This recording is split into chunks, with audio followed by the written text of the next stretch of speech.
안녕하십니까? 기도하지 않는 믿음이란 없습니다. 날마다 기도의 자리를 지키는 여러분이 되시기를 바랍니다. 쉽고도 정확하게 알차고 재미있게 하나님의 말씀을 가슴 깊이 새기는 시간, 소문난 성경교실의 박인용 목사입니다.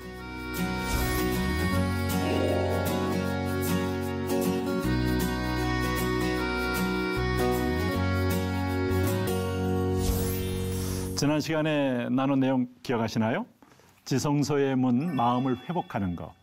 아마 회복하는 항목들이 여러 개 있어서 제가 좀 빨리 좀 지나가긴 했습니다만은 찬찬히 아마 내용을 화면으로 보시면서 말씀과 함께 묵상하시면 큰 도움이 되리라고 생각이 듭니다.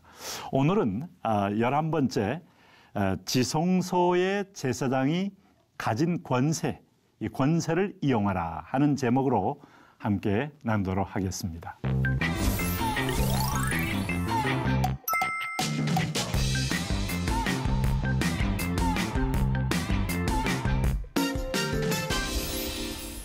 지성소의 제사장의 권세라는 부분을 함께 생각해 보도록 하겠습니다.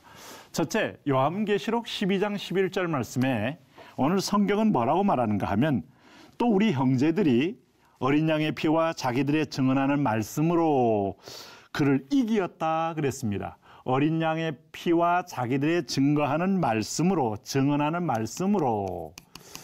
저는 이 개 한글이 좋아서 증거로 표현했습니다마는 이겼다는 겁니다. 제사장이 가져야 될 권한이 있습니다, 여러분.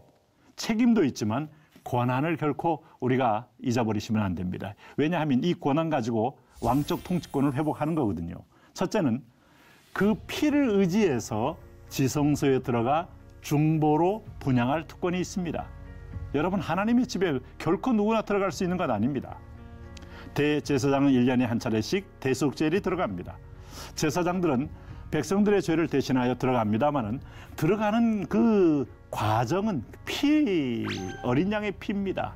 짐승의 피입니다. 그 다음에 두 번째는 하나님 말씀을 대언합니다. 가르치고 선포하는 겁니다. 이 두 가지 권세가 있다는 걸 잊으시면 안 됩니다. 오늘 저와 여러분이 지금 베드로전서 2장 9절 말씀에 왕 같은 제사장 아닙니까? 이것이 그대로 우리에게 있다는 사실을 잊지 마셔야죠. 두 번째는 제사장은 반드시 그의 피를 의지하고 가야 합니다. 그의 피 앞에 사탄은 무너지게 되어 있습니다. 왜 피는 능력이 있는가? 피는 생명이기 때문이에요.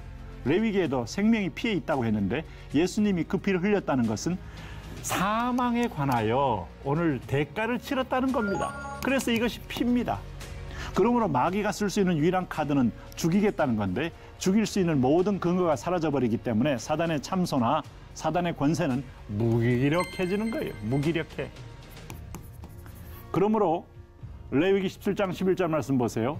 내가 이 피를 너희에게 주어 단에 뿌려 너희의 생명을 위하여 속하게 하셨다. 이게 바로 오늘 우리를 대속했다 하는 거 아닙니까? 대신 속하였다 하는 거 아닙니까? 오늘 이 대속의 말씀 하였나니 생명이 피에 있으므로 피가 죄를 속하느니라. 그래, 속죄제, 죄를 속하는 제사, 속건제, 죄를 속하는 제사. 그리고 나면 화목제를 하나님께 올려드릴 수 있는 거죠. 하나님과 우리 사이에 원수된 율법의 시퍼런 칼날이 예수님이 대신 피 흘림으로 하나님의 공의는 완전히 만족되어 버린 것이죠. 그러므로 여러분, 이 그리스도의 피는 모든 사망의 세력을 이기는 방패예요. 요한계시록에 보면 어린 양의 피 뿌린 옷을 입고 하나님께서 하나님의 보좌에 사방에서 올라오지 않습니까? 사단의 참소를 뚫고 올라온 사람은 어린 양의 피 뿌린 옷을 입은 사람이에요. 우리가 나의 죄를 씻기는 예수의 피밖에 없네 찬송을 부를 수밖에 없는 이유는 오늘 이 피는 그리스도 외에는 흘리신 분이 없기 때문입니다. 그래서 예수님은 예언자 중에 한 분이 아니에요. 예수님은 많은 성인들 가운데 특별히 좋은 말씀을 주신 한 성인이 아닙니다. 하늘과 땅의 모든 권세를 주신 유일한 피 흘리신 하나님의 아들인 거예요. 이게 바로 내가 나를 누구라고 하느냐, 이 고백이 분명해야 합니다. 그러므로 히브리서 9장 22절에 피 흘림이 없은즉 사함이 없는데 그 피를 구약의 어린 양의 실체로 오신 바로 예수 그리스도가 흘리셨다. 그래서 하물며 영원하신 성령으로 말미암아 흠없는 자기를 하나님께 드린 그리스도의 피가 드디어 히브리서는 수많은 모든 제사의 상징적인 내용을 실체로 바꾸었죠. 그게 누굽니까? 그리스도의 피. 어찌 너희 양심으로 죽은 행실에서 마음을 새롭게 하는 데는 예수의 피가 밖에 없어요. 양심으로 죽은 행실에서 깨끗하게 하고 살아계신 하나님을 섬기게 못하겠느냐. 그러므로 오 주님, 그리스도의 피로 나를 정결케 하옵소서. 오 주님, 그리스도의 피로 내 마음을 깨끗게 하옵소서. 청소하는 데 특효약입니다. 네? 저는 제 방에도 이렇게 구석구석에 먼지가 딱 쩔어 있으면 녹제거제, 뭐 특별한 약품 있는 걸로 막 뿌려가면서 제가 닦기도 하는데 그게 아니면 안 닦여져요. 오늘 우리 속에 죄를 청소하는 데는요, 세상에 어떤 것도 정결케 할 수 없어요.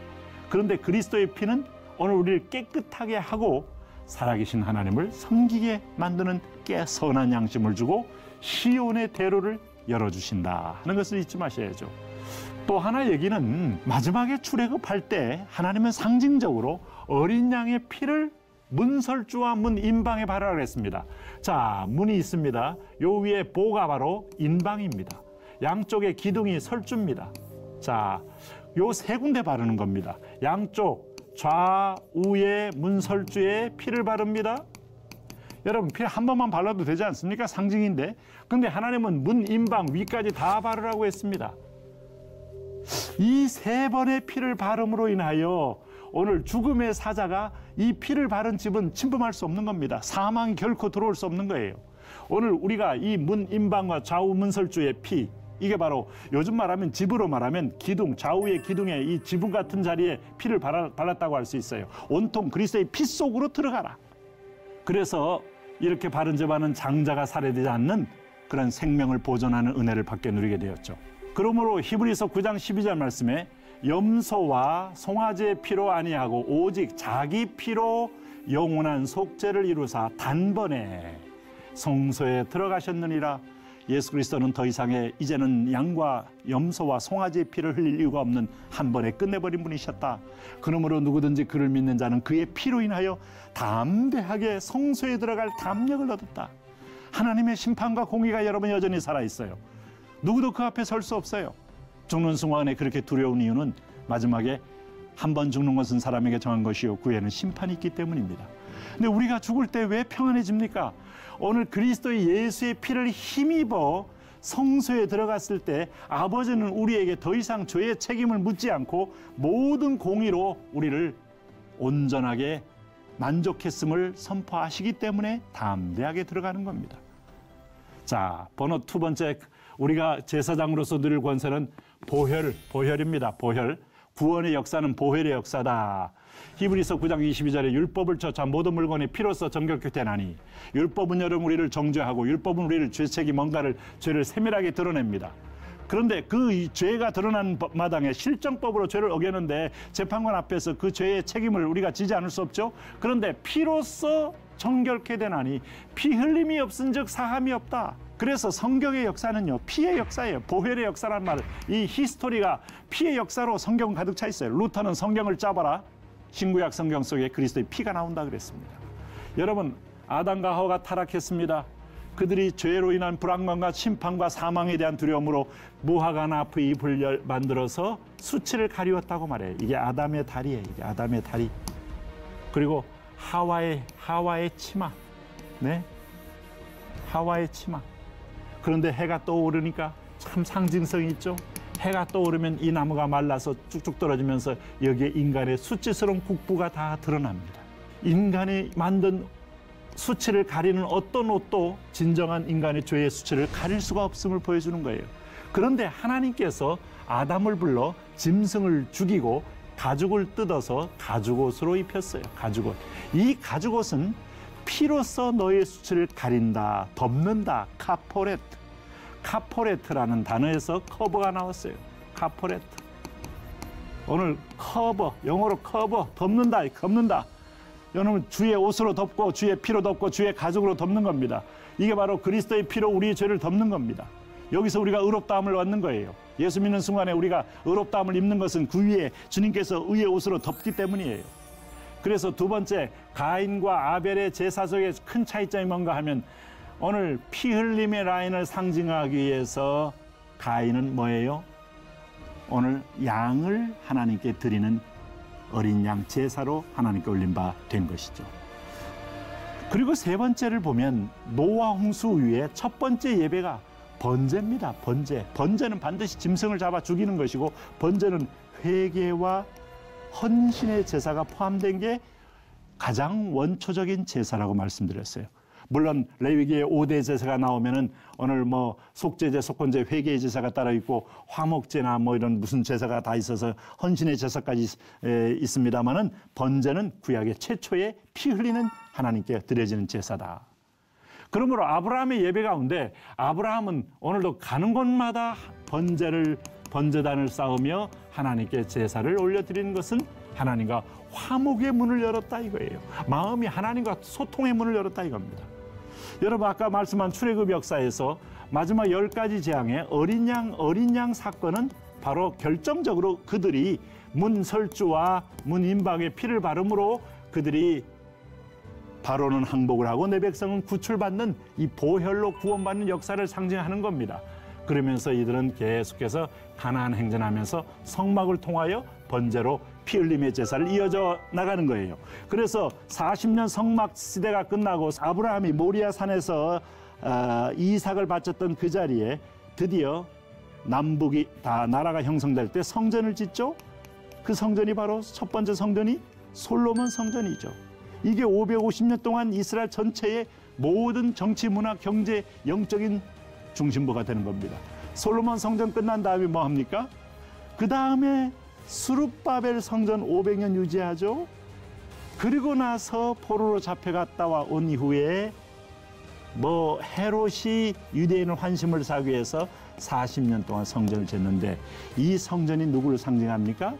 요한복음 2장에서 오늘 예수님이 성전을 헐라 내가 살만이 다시 세우리라 하는 예수님 자신을 예표한 거예요. 그러므로 이 예수님을 통해서 하나님께 가는 겁니다. 성소에. 그분은 피 흘렸잖아요. 그래서 그분이 십자가에 달려서 올려졌기 때문에 많은 사람을 자기에게 이끌겠다고 하셨는데, 상징적인 게 옆구리에서 오늘 그는 물과 피를 흘리셨잖아요. 옆구리는 여러분 아담이 잠들 때 하와를 냈듯이 마치 그리스도가 오늘 교회를 품을 수 있는 기가 막힌 여러분 장소가 마치 아담의 머리는 하와의 머리는 아담이요, 아담의 머리는 여러분 그리스도요, 그리스도의 머리는 하나님이요, 이 그리스도의 죽으심으로 오늘 온전히 하나가 되는 길을 가는 거예요. 네? 이런 성경적인 여러분 유비성이 쭉 숨어 있다는 걸 아시나요? 그러므로 세 번째, 이제는 우리가 제사장으로서 피와 말씀 두 가지의 무기인데 하나님 말씀 선포할 권세가 있습니다. 여러분 이거 활용하셔야 돼요. 요한복음 1장 14절에 말씀이 육신이 되어 우리 가운데 거하심에, 말씀이 인격입니다. 말씀은 살아계신 하나님입니다. 우리가 그 영광을 보니, 말씀에는 영광이 있습니다.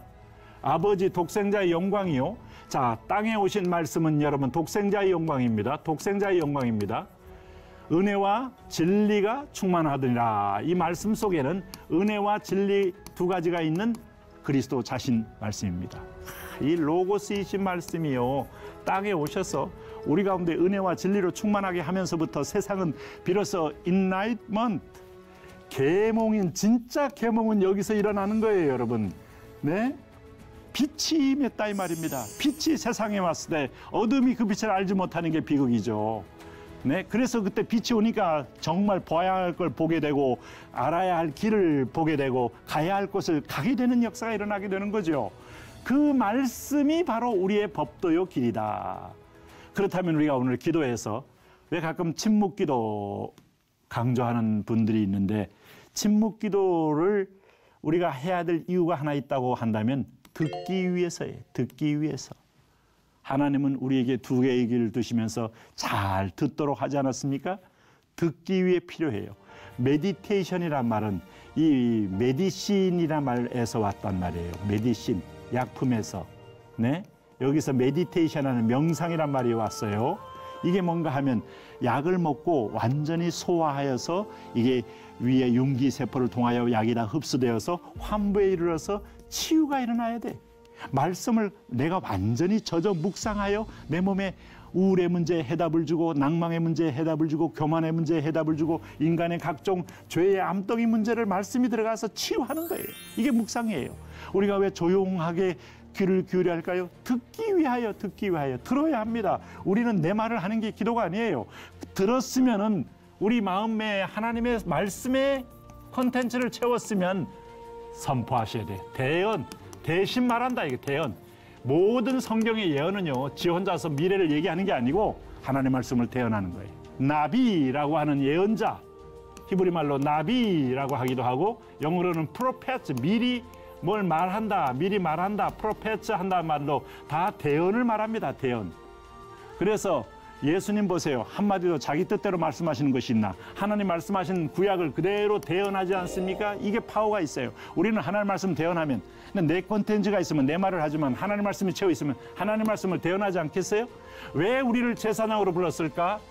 제사장 부른 목적이 베드로전서 2장 9절에 놀랍게 얘기합니다. 오직 너희는 택하신 족속이요 왕 같은 제사장들이요 거룩한 나라요 그의 소유된 백성이니 이는 너희를 어두운 데서 불러내어 그의 귀한 빛에 들어가게 하신 자의 아름다운 덕. 이분이 하나님이시죠. 이렇게 해서 이를 수행하신 분이 예수 그리스도이시죠. 오늘 그분의 덕을 선전하게 하려 하심이라. 반포하게. 이 디클레어는 반포입니다. 반포. 선포입니다. 선포. 우리는 하나님이 나에게 어떻게 했고, 우리를 어떻게 구원했고, 어떻게 나를 죄와 사망의 권세 아래 있던 나를 그리스도의 피 하나로 나를 깨끗게 하여 하나님의 자녀 삼았는지를 이게 반포하는 거예요. 선포. 예수님을 자랑하는 거예요. 여기 능력입니다. 그러므로 이 제사장은 이 반포를 잘 하셔야 돼요. 구약의 제사장 율법을 반포했습니다. 그리고 하나님 백성들 대신하여 어린 양의 피로 들어갔습니다. 피와 반포, 피와 율법의 가르침. 오늘 이 시대의 제사장은 오늘 내 말씀 속에 말씀을 반포해야 돼요. 당신의, 그러므로 당신의 혀, 예? 이 ton을 관리하셔야 돼요. 잠언 28장 20절 말씀에 사람의 입에서 나오는 열매로 하여 배가 부르게 되나니, 네? 뭐라고 말했습니까? 곧 그 입술에서 나오는 것으로 만족하게 되느니라. 죽고 사는 것이 혀의 권세에 달렸나니 혀를 쓰기를 좋아하는 자는 그 열매를 먹으리라. 당신은 부정의 말을 했으면 부정의 열매를 맺게 돼 있습니다. 긍정의 말을 했으면 긍정의 열매를 맺게 돼 있어요. 메아리처럼 다가오게 돼 있어요. 산을 향하여 크게 욕을 하면 그 욕이 메아리가 돼서 나에게 욕으로 다가올 겁니다. 산을 향하여 크게 찬양하면 그 찬양이 나에게로 다가올 겁니다. 여러분, 혀의 권세가 있어요. 그래도 우리는 이것에 대해서 그건 그거고, 내가 지금 감정이 격한데 풀 건 풀고 하면서 온갖 욕을 다 쏟아내고 하는데, 그게 바로 혀의 권세의 열매를 먹는다는 얘기인데 참 무서운 말이죠. 여러분, 여기서 한번 우리가 마음을 한번 스탑하셔야 돼요. 나는 무슨 말을 주로 하고 있는가? 네? 그렇기 때문에 혀를 관리한다는 건, 혀는 축복과 저주를 가르는 분기점이 되는 이유가 뭔가 하면 하나님의 형상으로 지음받은 인간이기 때문입니다. 하나님의 형상은 뭡니까? 영성이라고 했죠. 영에 들어가 있는 하나님의 존재감이, 영성이, 이 영적 존재, 이 안에 하나 영이신 하나님의 말씀으로 들어올 수 있는 유일한 존재 아닙니까? 그런데 이 사단이요, 우리가 말씀이 들어오지 못하도록 총공격을 하는 거 아니에요. 하나님이 오늘 우리를 만들 때 창세기 1장 26절에 보세요. 우리의 형상을 따라, 삼위 하나님입니다. 이게 장언복수예요. 우리의 모양대로 우리가 사람을 만들고 그 바다의 물건을 새와 가축과 온 땅에 있는 것을 뭔가 다스리게 하자 할 때 뭘로 다스립니까? 우리의 형상, 우리의 모양대로 지음받은 사람, 인간이 하나님 말씀을 대언함으로 다스리는 거예요. 청지기가 지멋대로 할 수 없어요. 주인의 말을 듣고. 청지기는요, 들을 청자예요. 들을 청자. 여기 귀자 쓰잖아요. 들자. 듣고 곱게 바르게 듣고 관리하는 사람이 청지기예요. 스튜어드. 그러므로 혀는 말하면 그대로 되는 권능이 하나님 우리에게 주어졌단 말이에요. 짐승들을 앞에 놓고 아담이 그 이름을 부르는 순간에 그게 정체성이 되고 존재감이 되고, 참 놀랍지 않습니까? 왜 그런가 하면 하나님이 창세기 1장 3절에 뭐랬습니까? 하나님이 가라사대 그대로 되니라. 이것만큼 엄청난 사건이 어디 있습니까? 천지의, 우주의 모든 이 상황들이 하나님의 말씀으로 이루어졌다. 왜요? 믿어지지 않습니까? 진화론이 저 과학적으로 보입니까?